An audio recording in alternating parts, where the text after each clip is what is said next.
السلام عليكم ورحمة الله وبركاته. نحمده ونشكره ونصلي على رسوله الكريم. أما بعد، أعوذ بالله من الشيطان الرجيم. بسم الله الرحمن الرحيم.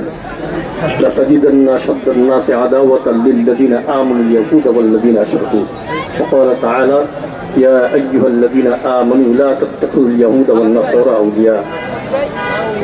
ইসলামী আন্দোলন বাংলাদেশ ঢাকা মহানগর উত্তর দক্ষিণ কর্তৃক আয়োজিত আজকের এই বিক্ষোভ মিছিল পূর্ব সমাবেশের সভাপতি, প্রধান অতিথি শাইখে চরমনাই, কেন্দ্র নগর নেতৃবৃন্দ, সাংবাদিক বন্ধুগণ, সর্বস্তরের ভাইরা, আমি আল্লাহ পাকের কালাম থেকে কিছু তেলাওয়াত করেছি।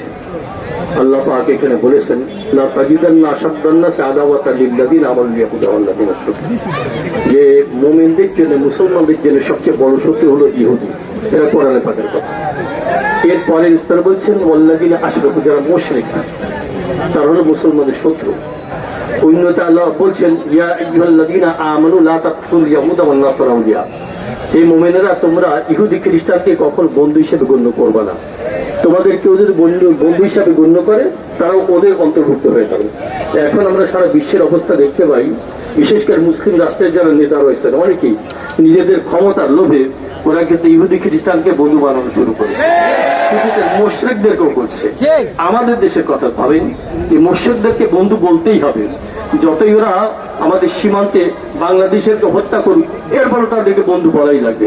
এই যে কয়েকদিন আগে ভারতের পররাষ্ট্র সচিব আসছিল, তার 2 দিন আগেও কিন্তু 2 জন বাংলাদেশকে হত্যা করা হলো, লাশও নিয়ে গেছে তারা। এরপরে তাদেরকে বন্ধু বলা লাগবে। এখানে আমাদের ইচ্ছে ব্যর্থতা।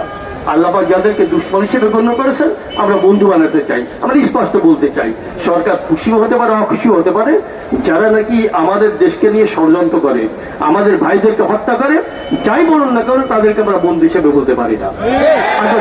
আরেকটা দেখবেন, মানব অধিকারের স্লোগান কিন্তু অনেকেই দেয়, মানব অধিকারের কথা বারবার বলে। দেখবেন যারা মানব অধিকারের কথা বেশি বলে, ওরাই কিন্তু মানুষকে হত্যা করে। হাজার হাজার ফিলিস্তিনি ভাইদেরকে হত্যা করা হলো, দেখবেন ওরা চুপচাপ, বরং ওদেরকে সহযোগিতা করে যারা আক্রমণ করেছে। এই জন্য একদল হয়েছে জালেম, আরেক দল হয়েছে মাজলুম। আমরা সবসময় ঘোষণা দিয়ে থাকি, আমরা মাজলুমের পক্ষে আছি।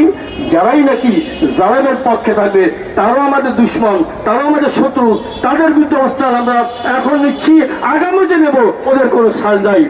সর্বশেষ বলতে চাই, আপনারা জানেন বাংলাদেশের অবস্থা। কিছু বুদ্ধিজীবী আছে, বুদ্ধিজীবী মানে বুদ্ধি বেঁচে ওরা জীবিকা উপার্জন করে। দেখবেন মাঝে মধ্যে ওকে পাওয়া যায়, মাঝে মধ্যে গোপন হয়ে যায়। এই যে ফরিদপুরে 2 জন ভাইকে হত্যা করা হলো নির্মম ভাবে, দেখেন ওরা কিন্তু খুঁজে পাবেন না কোথায় আছে, বাংলাদেশে বাইরে বেঁচে আছে না মরে গেছে, এটা খুঁজে পাওয়া যাবে না। আবার দেখবেন কোন জায়গায় ব্যভিচারের কারণে গ্রাম্য মুরব্বীরা সামাজিক বিচারের জন্য 2-1টা ব্যত্রাঘাত করলে আবার কিন্তু টকশোতে চলে আসবে। অর্থাৎ সভ্যতা, শালীনতা, ভদ্রতা যেখানে আছে, ওদেরকে খুঁজে পাওয়া যাবে না।